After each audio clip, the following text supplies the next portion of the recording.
Hello, everyone. Welcome to the Genesis Home Podcast, where we talk to professionals in real estate, business, community, and beyond.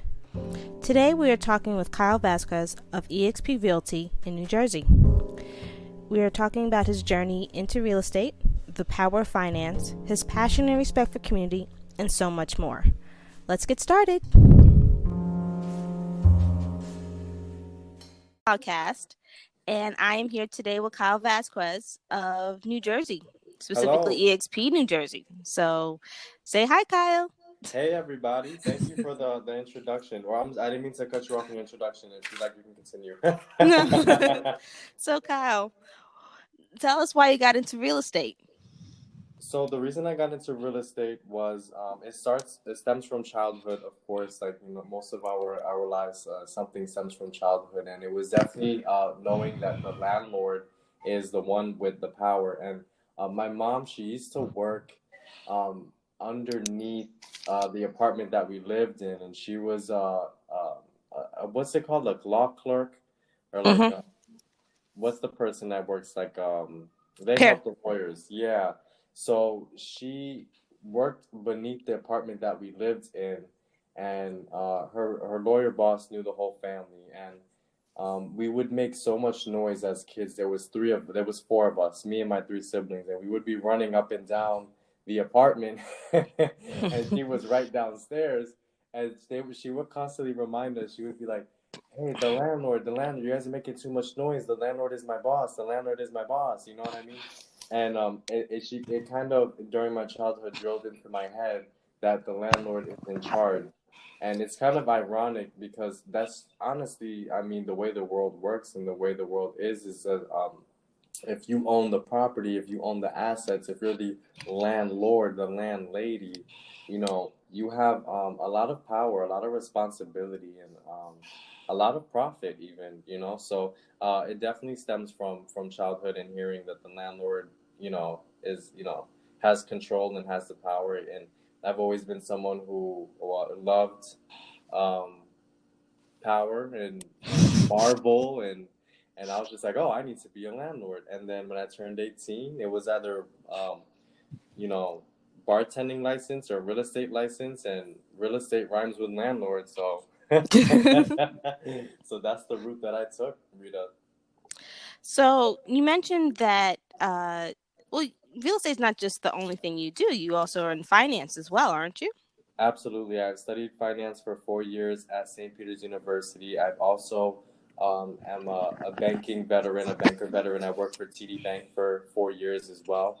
Worked my way up in the ranks before becoming an entrepreneur and starting my real estate business and organization. So in terms of banking and finance and you know um, financial literacy, and now I'm working for a financial education service and the United Credit Education services to provide financial literacy and financial education, as well as financial restoration and freedom to my customers and clients in my community. So, how basically you have a lot of overlap there between finance and real estate. A lot of overlap. God bless that. I mean, my vision is aligned. I know certain things go hand in hand, yin and yang, and it's almost like property and finance. It goes hand in hand, and in studying wealth, primarily global wealth and um, the distribution of wealth. Um, a large sum of it is held in uh, those assets, those what's tangible, something you can touch, right? Those tangible assets, Mm-hmm. those properties, the businesses, the entities, a lot of it's called capital wealth, and a lot of the wealth of the distribution and the concentration is held within the capital, which is like intangible. Intangible would be stocks, stock market, assets and equities, and the tangible would be the actual properties and land and businesses itself. So 2020 was a huge shock to you then on both sides, on the real estate and on the finance. So how did you manage to navigate Ooh, both? that is an amazing question. So let's start with um, managing the finance sector, or let's start with the real estate. Let's start with surviving the real estate sector during these tough times. During a time of chaos and a time of panic, a time of disorder, such as a pandemic or a natural disaster, people tend to not know what to do. And when people don't know what to do, they just start doing stuff. Everybody wants to move. Everybody wants to buy a house. Everyone wants to spend their unemployment money. Everyone wants to do something because when you have that end of the world feeling or that chaotic feeling, and we live in a world that needs more hope and more love, and the majority, of course, has that fear. And that fear is really a compass that drives people to make moves and make decisions. I tend to prosper in times of chaos because of my faith in Jesus and my Lord, and He always takes care of me and blesses me. So I usually tend to prosper in times of chaos because I keep my faith strong. And during that time of chaotic change and uncertainty, I have kept my faith strong, and the business gravitated towards me.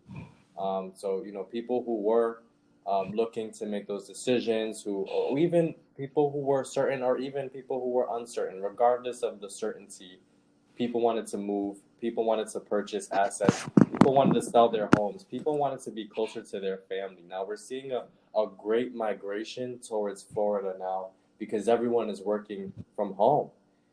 You can work anywhere now if you are in a business, or a business owner, or in any type of digital or social media or marketing, anything. You can work from home. Almost every single job in corporate America can be operated from your computer at home.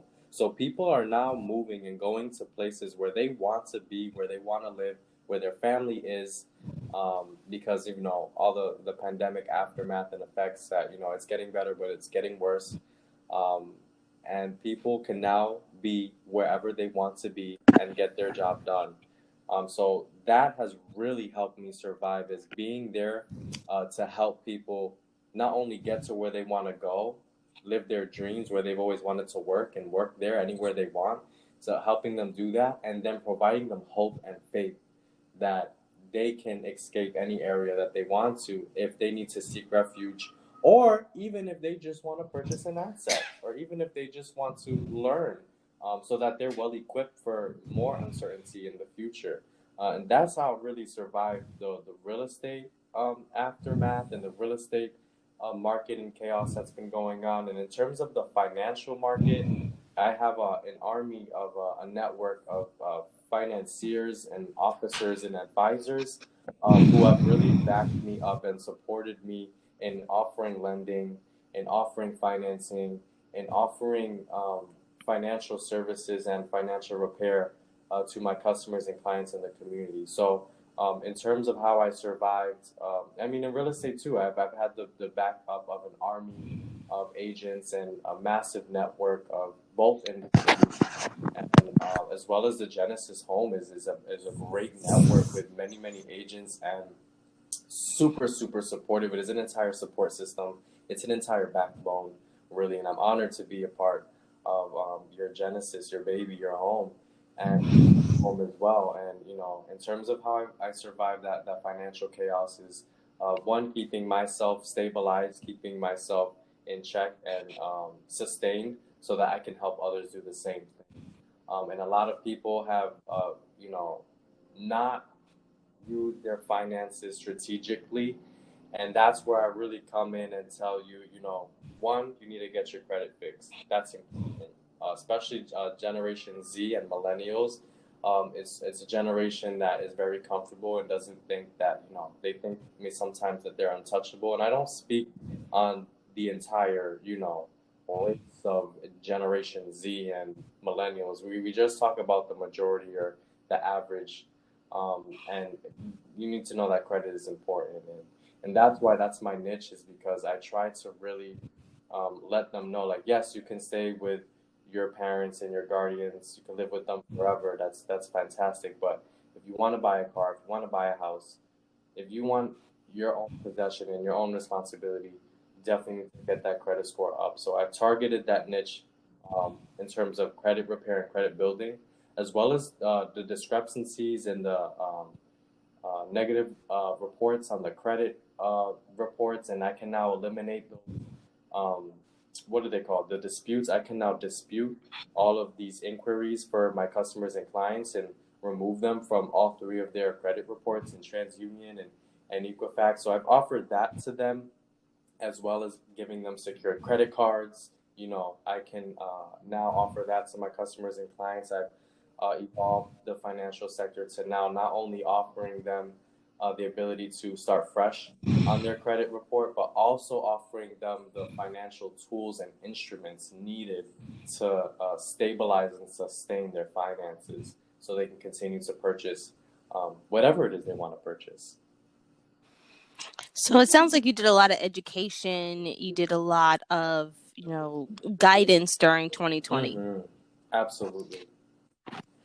So what did you learn that you see you're applying, to 2021 and beyond? Oh, yes. I mean, in terms of what I learned and what I'm applying to my future self and to my momentum, I've learned that during times of uncertainty, during times of a lack of faith, during these times of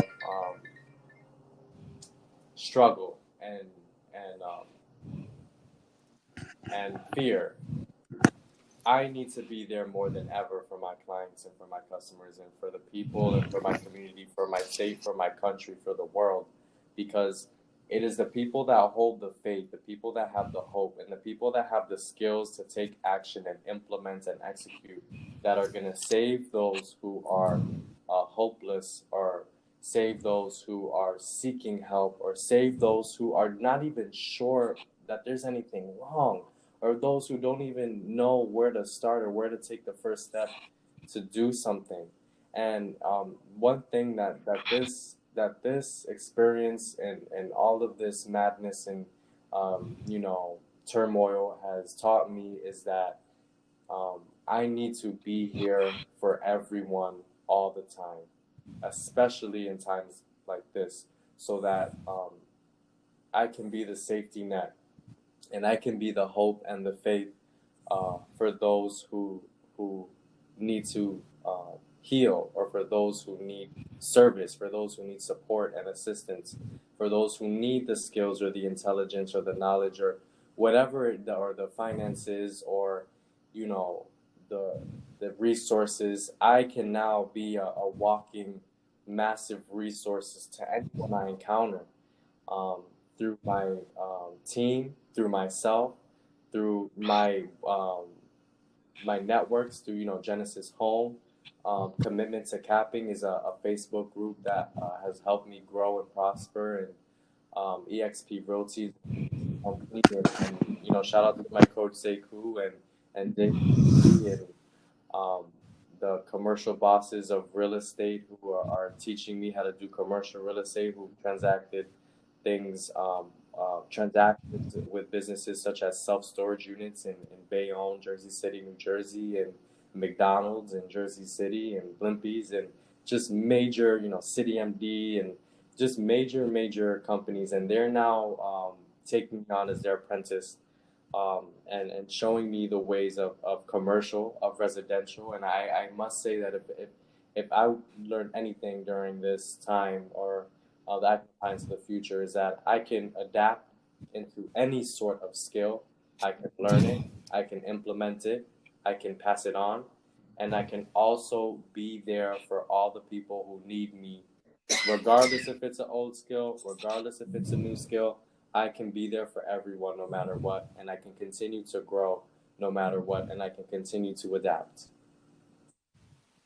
Well, thank you, Kyle. That was very sweet of you. Thank you. Thank you.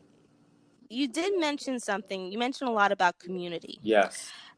So one of the things you and I discussed before was your commitment and love of the LGBT community. So Absolutely. why don't you explain that to everybody? I love people. I love all people. I think that, you know, LGBT, it stands for lesbian, gay, bisexual, transgender, if I'm not mistaken. And what all that means to me is label, label, label, label. And honestly, a label is something that was created by humanity. And I'm more of, um, you know, people are people, humans are humans, a heart is a heart, flesh is the flesh, a soul is the soul, a spirit is the spirit. And in terms of the community and the labels and the exclusivity of the groups and the labels, you know, I am all for exclusivity. I'm all for, you know, supporting each other, supporting one another. And I love that community. I love every community, especially because I am affiliated with such that community. And these are some of the most creative, we are some of the most creative, most inspiring, most fearless, you know, just perseverant community. And you know what? There are so many more communities just like us, who continue to prosper and persevere through the challenges, through the judgment. And it really is the judgment, because that's one thing that really matters to me. And there is only one judge, and that is the judgment of our Creator. And we all come from the same Creator. We all come from the same source. So I really love that I can be a symbol of power and influence and show that no human judgment can stand in my way, um, of accomplishing anything I want to accomplish. And not only will I raise myself, I will raise an LGBT army, and raise people who think that they don't believe that they're not good enough just because someone doesn't like, because someone judged them, or because someone doesn't like their preferences. And there's one thing I'd love to say, and that's why I'm such a huge advocate for minority communities, is there is objective and there is subjective. Objective applies to all, subjective applies to individuals. Objective is, for an example, thou shalt not steal, thou shalt not kill. Everyone knows this is objectively wrong. It's unspoken. Then there's subjective. I like the color blue. I like Marvel. That is subjective completely to me. That is my preference. Just because someone has their own preference doesn't necessarily mean they are forcing it upon someone else. Not everyone is the same. Not everyone is different. And that's the just the complexity of humanity, you know? So the fact that I'm able to be respected and demand respect, uh, just basic human decency, and the fact that I'm able to excel and prosper in such these times, and it's getting better, you know. And same thing like the pandemic, it's getting worse, but it's getting better. And there's always going to be hate, but there's always going to be love, and love will always, always win and rule over hatred and fear. You know, love and hope will always prevail. In terms of how I want to help the community, I think just recently, yesterday, I posted a live video, and I have a promoter, business owner in New York. He owns a chain of restaurants and clubs, and he wanted to expand into a different state. And he mentioned opening up a gay club, and I was like, oh, well, why not? That is going to help the economy. That is going to, I mean, maybe a club is not the best idea right now during these times, but it's hope. It's hope that everything is going to be okay. That you can own, operate, build, create, design anything you want, regardless of who you are attracted to, or regardless of who you want to be with. It really is just a label that says I'm different. And different is the new best thing. Why would you want to be the same as anyone else? You know what I mean? I understand that completely. Definitely. I still want to piggyback on your appreciation for community Absolutely. and also your appreciation for the communities that you feel that you are supported by. Why Yes. one of the things you've mentioned was that you're also a real estate agent and you're part of EXP Realty. Yes. Why EXP? EXP is the future.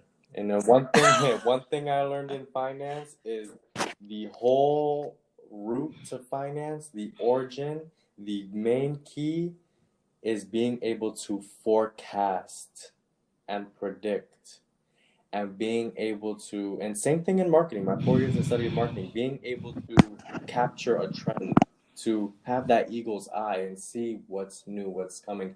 When Blockbuster was around, it was the best thing ever. Me and my siblings used to run around the store, pick out movies and chase each other around, grab candy.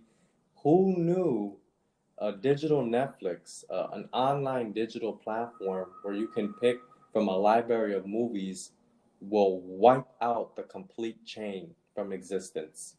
And it's sort of like exactly what we see here in the real estate industry in this market is these brick and mortar is the proper, I guess, professional business term for a physical location of brokerages and branches are now, as well as physical business locations.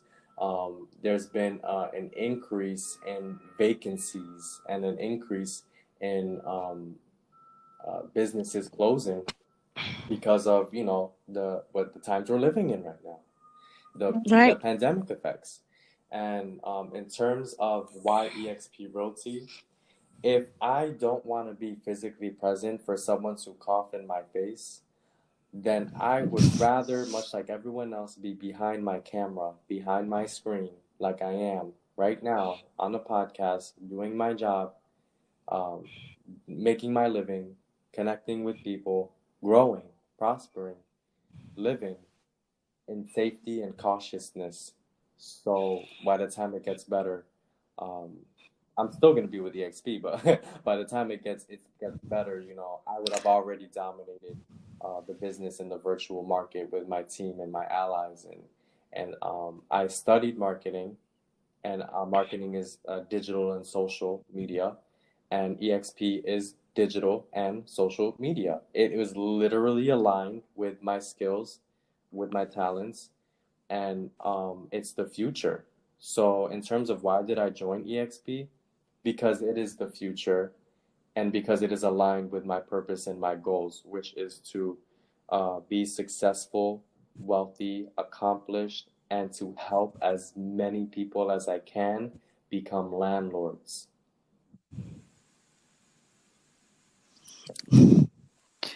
There's so many things you keep mentioning. You said landlords, and I thought back from the story you told.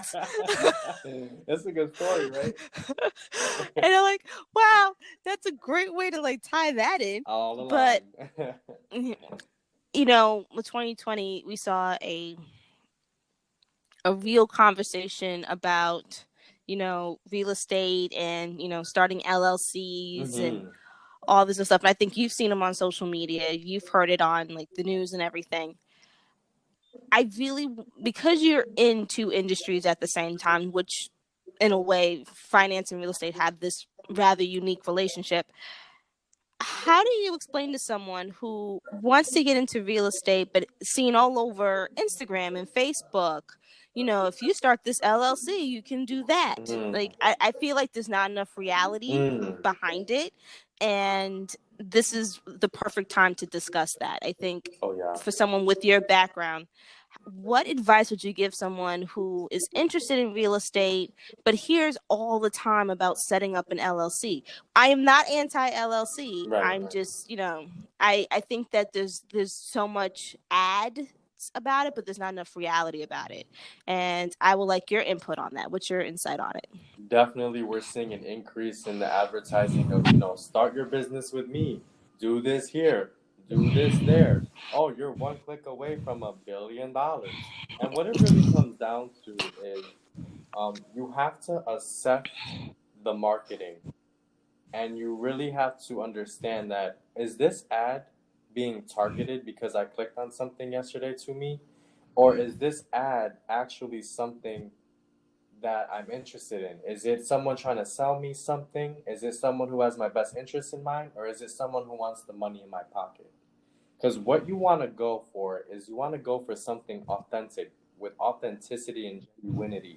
You don't want to just click on something and sign up for something and go in for something not knowing um, if it's real. And you can assess the realness and the validity of it if you know that it's aligned with exactly what you truly want for yourself, and not just, because you were browsing and you clicked on something and it came up and you're like, oh yeah, let me do this. So in terms of people who want to join real estate and they're not sure what ad to click on or where to follow, write this down right now if you're listening. 917-201-9358. Call me. If you want to join real estate, if you are not sure, let's get on the phone.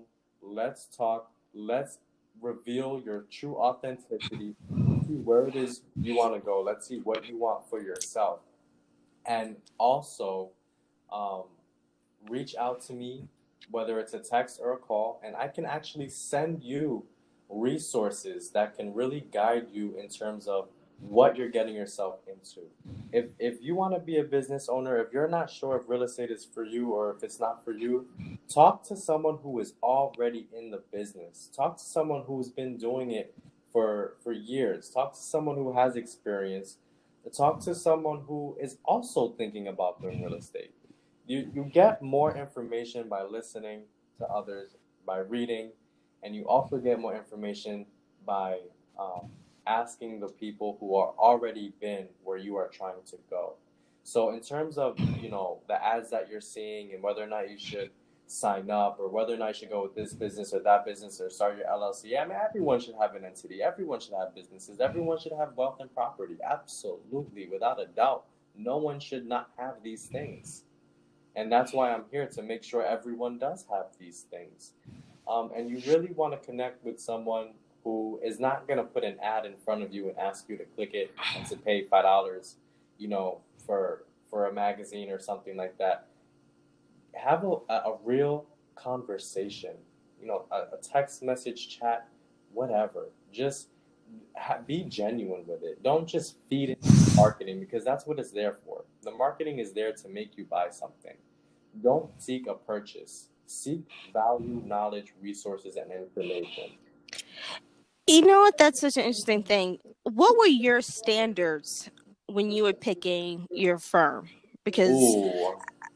yeah, because if you think about it, that's you and I both have had experiences in just jumping into like the deep end of the pool, so to Oh yeah. speak. So now that we've had these experiences, and this is a great time to ask that. Mhm. And don't get me wrong, I love EXP too. So, Oh yeah. EXP proud. but EXP proud. But what are your standards that people should have or should think about having? Like, what were your barometers? Like, what were you looking for in a brokerage? Well, I would love to speak on my standard. I also just want to say, before, a disclaimer. I don't usually do disclaimers. I usually just let it rock. But the disclaimer is, um, you're not going to have the same standards as everyone else. I'm not going to have the same standards as everyone else. Some people have Oh, really absolutely. strict standards, some people have very loose standards, but in terms of what my first brokerage was and why I picked that brokerage, I was with Nest Seekers International for 4 years. For those of you that don't know Nest Seekers International, I mean, I'm sure everyone does. They were on Million Dollar Listing. They're a luxury brand. They are the affluent, um, brokerage in all of the mega cities, Hong Kong, Beijing, all around the world, in Thailand and New York City and the Hamptons. And Now they have their own Netflix series, and they've been now we have all these agents on TV from Net Seekers International. So in terms of what my standard is the elite. And when I went in at 18 years old, working for Net Seekers International, I was side by side with elites for 4 years, learning, observing, listening, transacting, um, serving as an apprentice, serving as um, their, I don't want to say intern, I don't want to say lapdog, but I knew that I wanted to be around the elites and I wanted to do what they were doing, and that's what I did for 4 years. Now, Net Seekers is amazing, and they were held to my standard. But then I found EXP, which offered an unlimited foundation of knowledge, education, information, and resources. And knowledge is power. To have unlimited knowledge in the real estate industry and to be connected with the biggest people of the industry in the cloud, in the most technologically advanced real estate technology, it was no brainer. That meets my standard. That is the new elite. Now, see, I liked everything you just said, but um, the interesting part that you said was that knowledge is power, and I truly agree with that. Mm-hmm. Mm-hmm. And the part that really stood out to me was how you were dead set on having a certain, not just a visual standard, because you already are a visual guy, you've already established that, but Yes. making sure that knowledge was available to you. Yes.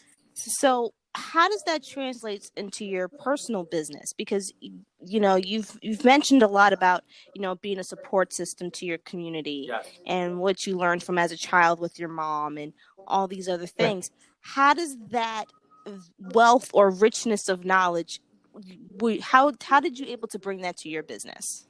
I was able to bring this wealth of knowledge and power into my business by continuing to align myself with the local network of agents, the statewide network of agents, the countrywide network of agents, and the worldwide network of agents, and connecting with each and every person. And this is something that you guys can take for the rest of your life. What I'm about to say is every single person you meet can and will teach you something new. Whether they're teaching you something new about yourself, or whether they're teaching you something new about God, the universe, life, every single person you meet has gone through something you have not gone through and can teach you a lesson. Now, you can always relate to someone, but that does not mean that they cannot teach you.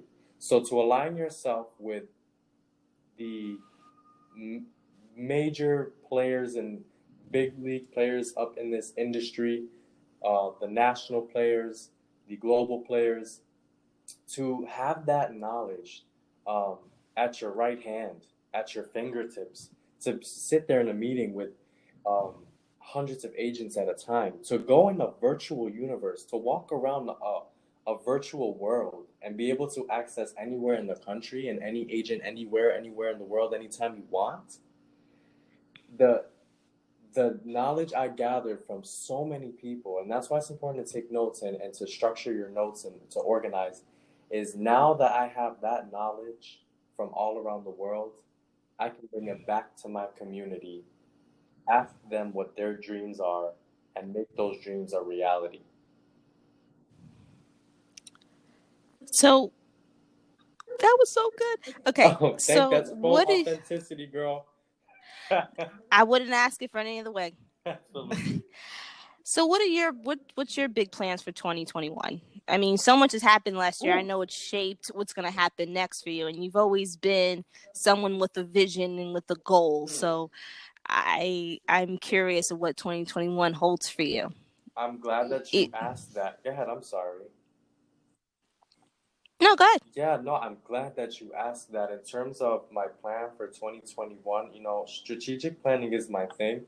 I'm very calculated, very strategic.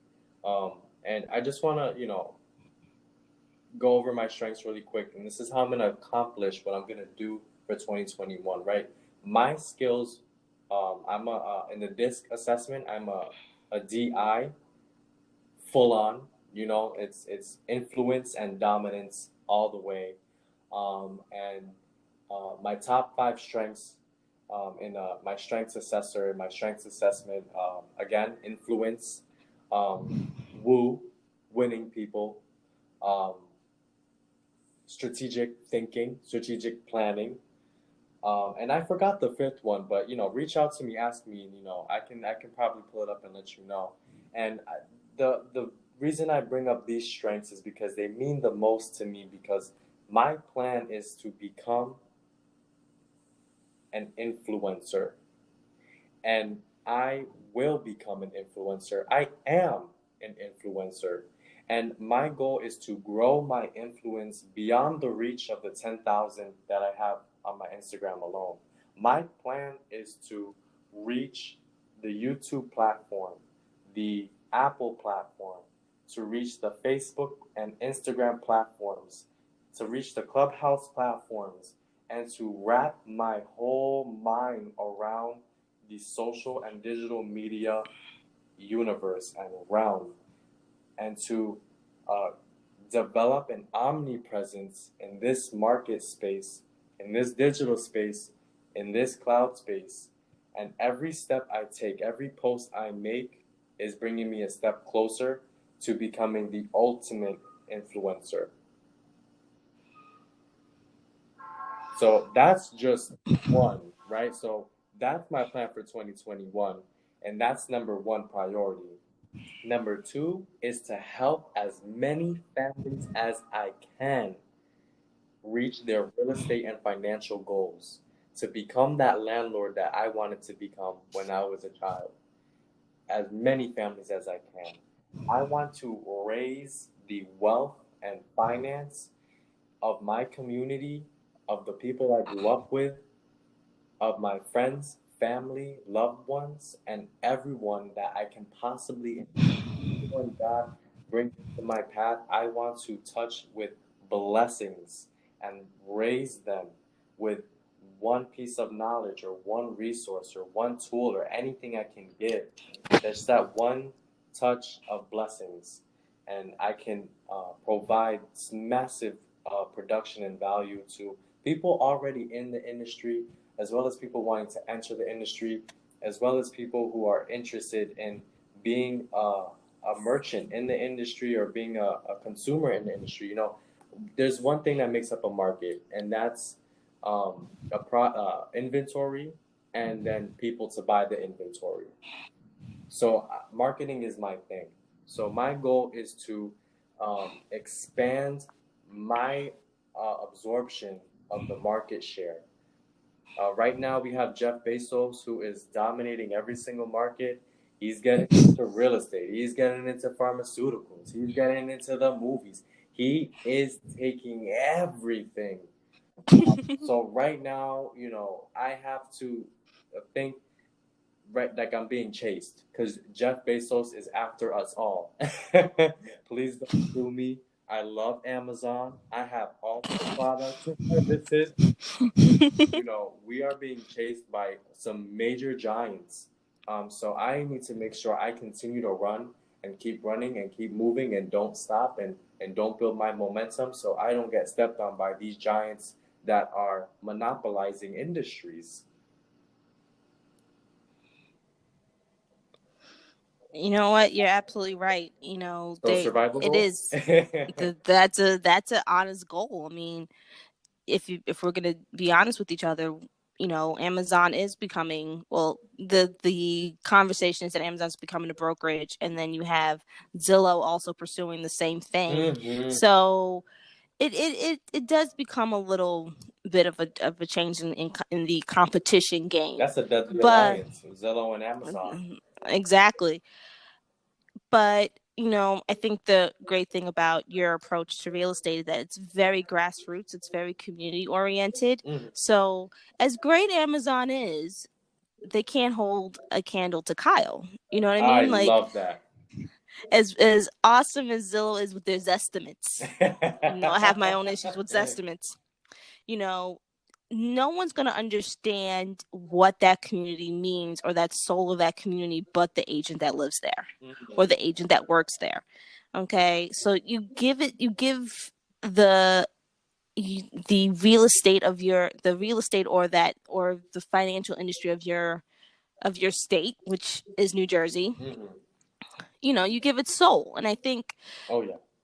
and I think that's important to know, especially in the time period that we're in, where we're hearing all the time about Amazon, Facebook, Tesla, all this other stuff. I think we forget that there's real people down on the ground that's trying to make it happen. And you're one of those people. And like I Definitely. said, you and I have been talking for a while, and you have mentioned Yes. a lot about working with the LGBT plus community. Yep. You've mentioned your passion for finance and Yep. marketing.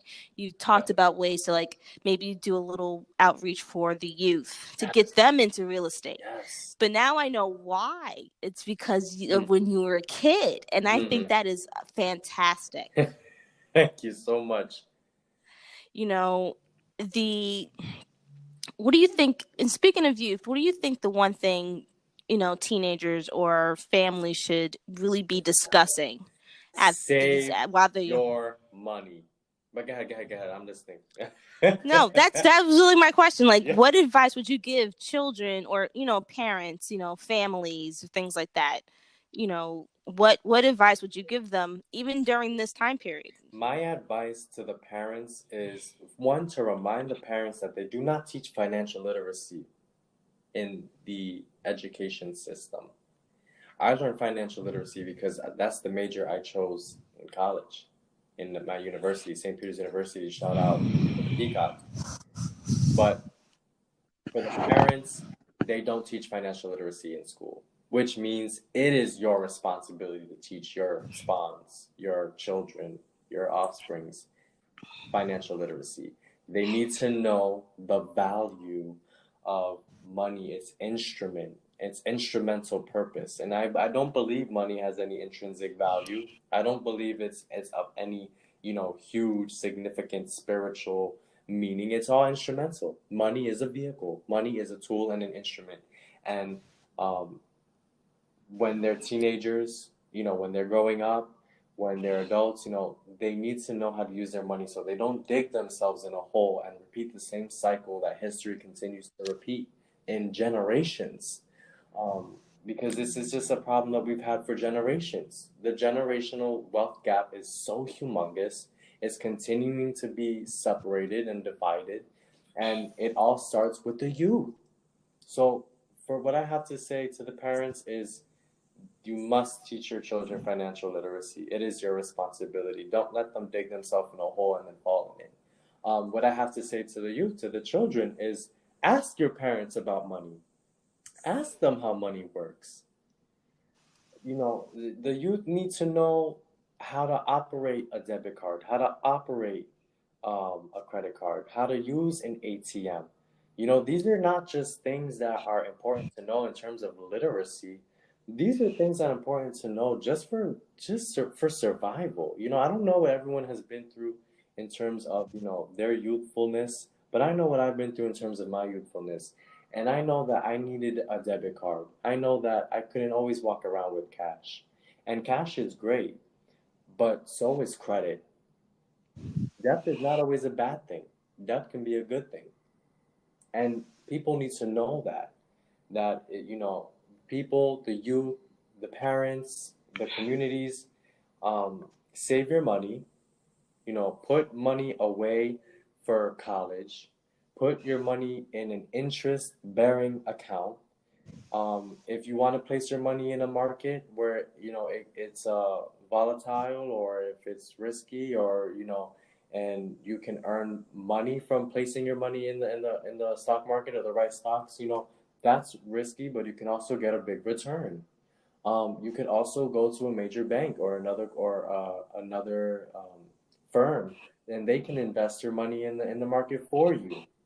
You don't necessarily have to be 100% educated in the stock market to invest in the stock market. You can go to a broker who can who does this, and that's why I'm so resourceful, because I go to the people who are the experts at what I'm trying to do, and I utilize the resources. So what I have to say to the families, to the kids, to the youth, to the parents is find out where you can, one, save your money. Two, find out where you can save money where it'll work for itself and grow on its own. Three, find the assets to convert those bills and those dollars into, because your money is decreasing in value every single day. And if you use that money to buy something physical, an asset, like a house, that house is increasing in value every day. So while you're holding on to your money and it's losing its value, you could be holding on to a house and your money is gaining value. So that's just a very huge important thing that people don't think about, and they don't realize, like, the power is not in the bill. The power is what the bill what the bill can buy, the asset itself. That's why everyone loves a sale. Wow. Thank you so much again for coming on, Kyle. It was Oh, it was awesome. thank you. The pleasure is mine. I cannot wait to share this, with everyone and anyone, and I'm gonna send it to my mom. All right. Everyone have a great day. Thank you for tuning into the Genesis Home Podcast. Thank you, Kyle Vasquez, for talking and telling us about your experiences. Thank you, Rita And everyone Anthony has a Parker. great weekend. Shout out to Brooklyn, Bronx, Jersey, all the way, all day, every day. All right. Everyone have a great day. Bye bye. Bye bye.